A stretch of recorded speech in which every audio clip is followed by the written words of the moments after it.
창세기에서도 등장하는 사람들입니다. 근데 창세기뿐만이 아니라 히브리서 11장은 구약을 요약하는 것처럼 보입니다. 이런 장이 특별히 히브리서 11장과 사도행전 7장입니다. 그러니까 우리가 구약이라고 하는 것은 아주 오래된 약속 혹은 옛 약속에 대한 이야기인데, 이것을 한꺼번에 우리가 이해하기가 어렵기 때문에 사도행전 7장이나 히브리서 11장을 통해서 우리는 하나님에 대한 그 약속, 하나님께서 우리에게 주신 약속을 우리가 일목요연하게 볼 수 있는 것입니다. 그래서 사도행전 7장과 히브리서 11장은 우리들에게 이 구약을 어떻게 바라봐야 되는지를 얘기하고 있습니다. 그리고 그 중에 히브리서 11장은 믿음에 대해서 이야기를 하고 있죠. 근데 이 옛 약속이라고 하는 것이 무엇이냐라고 했을 때 우리는 그거를 이 구약 옛 약속이라고도 하고 우리는 언약이라고도 합니다. 근데 이 약속이라는 것은 무엇인가 내용과 실체가 있습니다.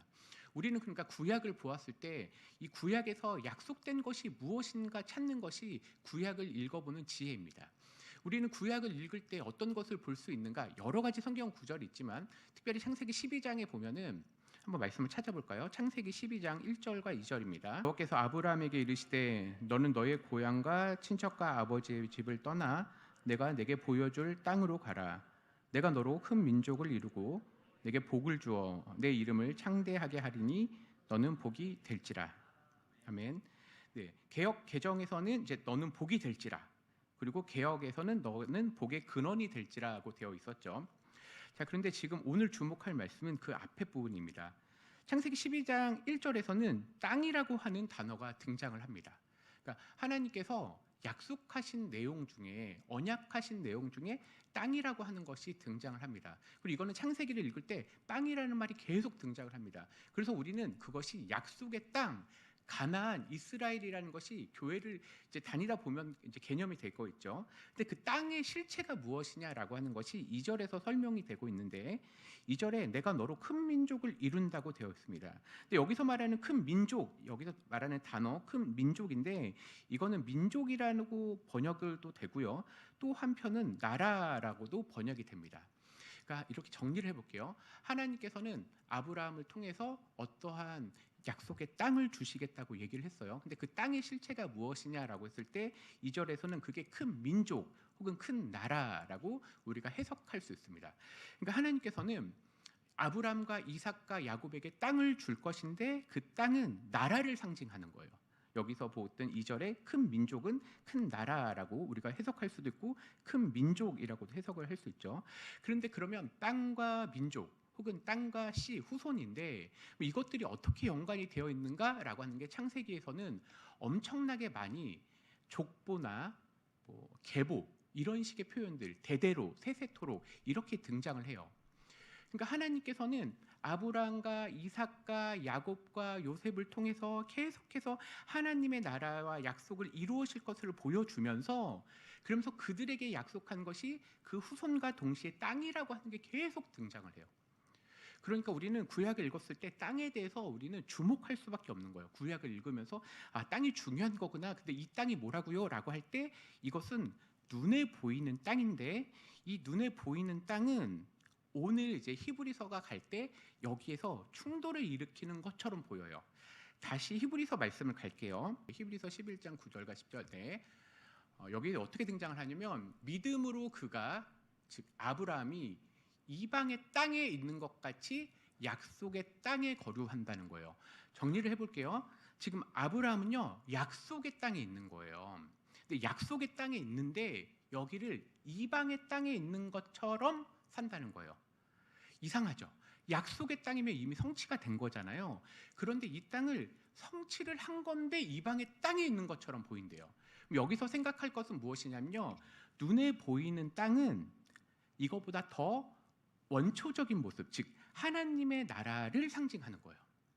그러니까 정리를 해보면 이거예요.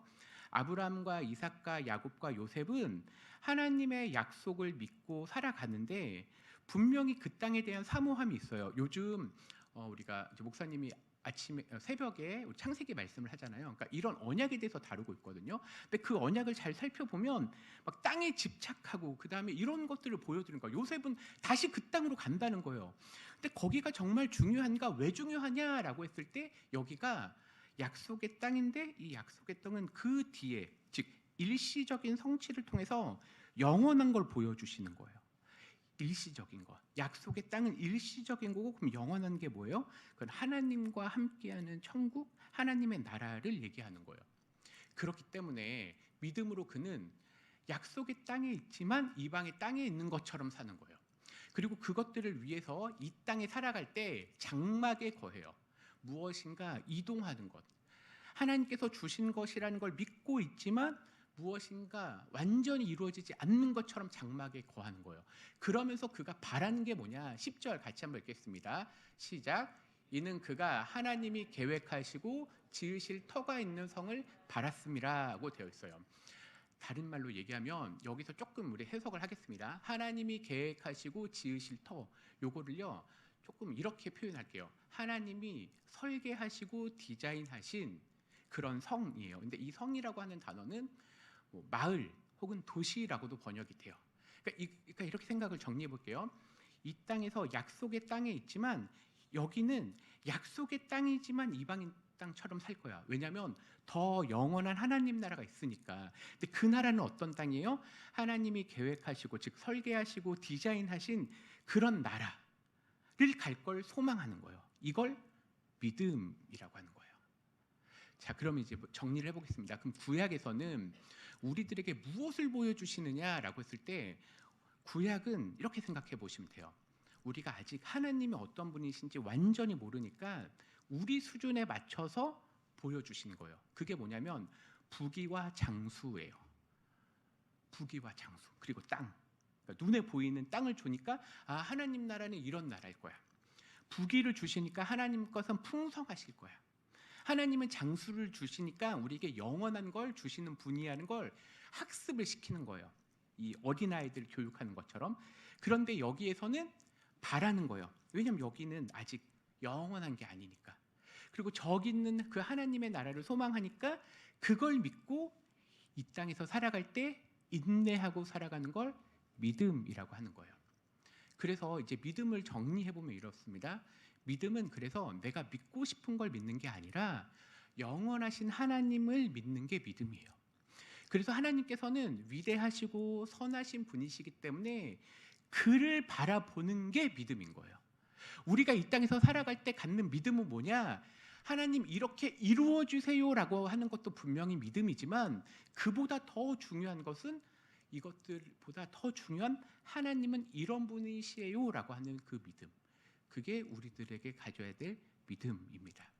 근데 이 믿음을 우리가 여전히 연약하기 때문에 그 믿음을 더 확실하게 주시기 위해서 옛날부터 그 주실 땅 그리고 부귀 장수가 아니라 이제는 하나님이 직접 내려오시는 거예요. 그분을 우리는 예수님이라고 고백을 하게 됩니다. 그래서 우리가 그 예수님을 믿음으로 인해서 아, 하나님은 이런 분이야 라는 것도 알게 될 뿐만 아니라 우리와 영원히 함께 하실 그분을 바라보게 하는 겁니다. 그래서 우리는 그 예수를 통해서 영원한 하나님의 나라를 소망하고, 물론 그 영원한 하나님 나라 소망하기 전에 죄의 문제가 해결될 필요가 있는 거죠. 이삭은 그런 믿음이었습니다.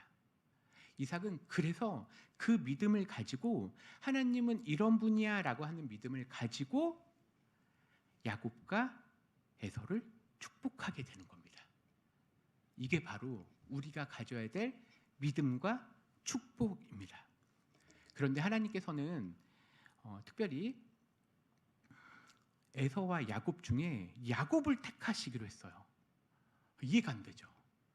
아, 왜 야곱일까? 그런데 그걸 우리는 하나님의 주권적인 선택이라고도 얘기를 하고 그 자체를 하나님의 선하심이라고 보는 거예요.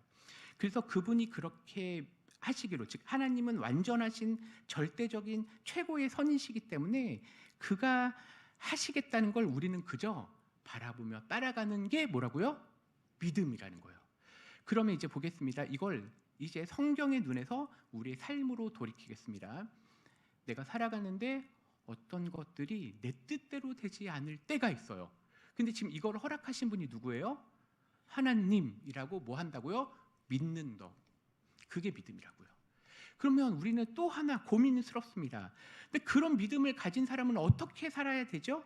근데 오늘 설교에서 오늘 본문은 믿음과 축복이라고 하는 단어로 봤죠. 그럼 여기서 말하는 축복은 뭐예요? 그 하나님을 알려주는 게 축복, 복을 전함이에요. 우리가 전도하는 건 어떤 거예요? 내가 믿는 하나님을 복을 나눠주는 게 축복이라고요. 그런 눈으로 야곱과 에서를 보세요. 그러면 이삭이 정말로 알려주고 싶은 것은 우리 하나님은 이런 분이시고 그리고 너는 그런 하나님을 믿어야 돼. 그런데 그걸 잘 따라가려고 했던 게 그나마 야곱이었습니다. 근데 야곱이 완전했나요? 그렇지 않죠. 에서도 완전했나요? 그렇지 않죠. 그런데 왜 이렇게 이루어졌죠? 그건 하나님의 선하심 때문에. 하나님은 자신이 원체 선하신 분이기 때문에. 우리 민수기 말씀 한번 보도록 하겠습니다. 6장 24, 26절. 우리 같이 말씀 한번 읽어보겠습니다. 시작. 여호와는 내게 복을 주시고 너를 지키시기를 원하며 여호와는 그의 얼굴을 내게 비추사 은혜 베푸시기를 원하며 여호와는 그 얼굴을 내게로 향하여 드사 평강 주시기를 원하노라 할지니라 하라. 아멘. 맞아요. 우리가 믿는 하나님은 절대적인 선, 최고의 선이신 분이에요. 그리고 그분은요, 자신을 따르는 자들에게 복 주시기를 원하는 분이에요. 근데 그 복이 어떤 복이냐라고 할 때 성경은 앞에서 얘기했지만 성경에서 말하는 복, 처음에는 부귀와 장수와 땅인 것처럼 보이지만 정말로 근데 하나님이 얘기하고 싶은 건 뭐냐면 내가 너와 함께 한다라는 거예요. 그 복을 우리에게 주신 거예요. 그래서 26절 여호와는 그 얼굴을 내게로 향하여 드사 아버지가 어머니가 그 자녀를 항상 쳐다보듯 그렇게 우리와 평강 주시기를 원한다는 거예요. 그러니 우리가 이 땅을 살아갈 때 내 뜻이 틀어지더라도 내 생각대로 일이 되지 않더라도 누가 나를 지금 바라보고 계세요? 하나님이 나를 항상 돌보고 계신다고요. 그리고 그 믿음이 있는 자들이 내 뜻대로 사는 게 아니라 그 하나님이 항상 선하신 분이시기 때문에 얘들아, 예수님을 모르는 사람들이요, 그 하나님이 얼마나 놀라운지 내가 당신에게 복을 전하고 싶습니다. 이걸 우리는 요즘 말로 전도라고 얘기하고요. 그리고 히브리서 11장은 오늘 본문에 그걸 축복이라고 하는 거예요. 즉 하나님이 어떤 분이신지 알려주는 복. 이 복이 저와 여러분들에게 있기를 간절히 소망합니다.